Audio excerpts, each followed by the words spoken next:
முதலமைச்சர் விஜய் அரசின் முதல் முழு பட்ஜெட்டில் அறிவிப்பா, அதிரடியா, திட்டங்களா, திருப்பு முனையா?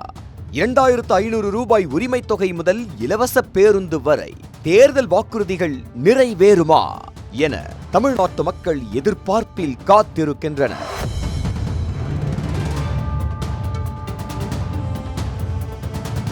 முதலமைச்சர் விஜய் தலைமையிலான தாவேக அரசு பொறுப்பேற்று 2 மாதங்கள் நிறைவடைந்திருக்கும் நிலையில் தமிழ்நாட்டின் அரசியல் மற்றும் பொருளாதார வட்டாரங்களில் அதிகம் பேசப்படும் விஷயம் முதல் முழுநீள பட்ஜெட் தான். கடந்த சட்டமன்ற தேர்தலுக்கு முன்பு திமுக அரசின் இடைக்கால பட்ஜெட் மட்டுமே தாக்கல் செய்யப்பட்டதால் புதிய அரசு தனது கொள்கைகளையும் நிதி முன்னுரிமைகளையும் பிரதிபலிக்கும் முழு பட்ஜெட்டை விரைவில் தாக்கல் செய்ய வேண்டிய சூழல் உருவாகியுள்ளது.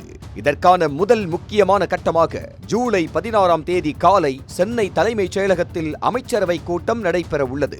இந்த கூட்டத்தில் அரசின் முதல் முழுநீள பட்ஜெட்டுக்கு அமைச்சரவை ஒப்புதல் வழங்கப்படலாம் என்றும் அதன் பிறகு பட்ஜெட் தாக்கல் செய்யப்படும் தேதி அதிகாரப்பூர்வமாக அறிவிக்கப்படலாம் என்றும் தகவல்கள் வெளியாகியுள்ளன.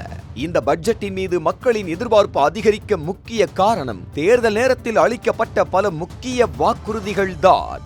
அதில் முக்கியமாக பெண்களுக்கு மாதம் 2500 ரூபாய் உரிமை தொகை, அனைத்து அரசு பேருந்துகளிலும் பெண்களுக்கு இலவச பயணம், திருமண உதவியாக அண்ணன் சீர் திட்டம், அரசு மருத்துவமனையில் பிறக்கும் குழந்தைகளுக்கு 1 கிராம் தங்க மோதிரம் வழங்கும் தாய்மாமன் சீர் திட்டம் போன்ற திட்டங்கள் எந்த கட்டத்தில் செயல்படுத்தப்படும் என்பதற்கான முக்கிய அறிவிப்புகள் இந்த பட்ஜெட்டில் வெளியாகலாம் என்ற எதிர்பார்ப்பு நிலவுகிறது.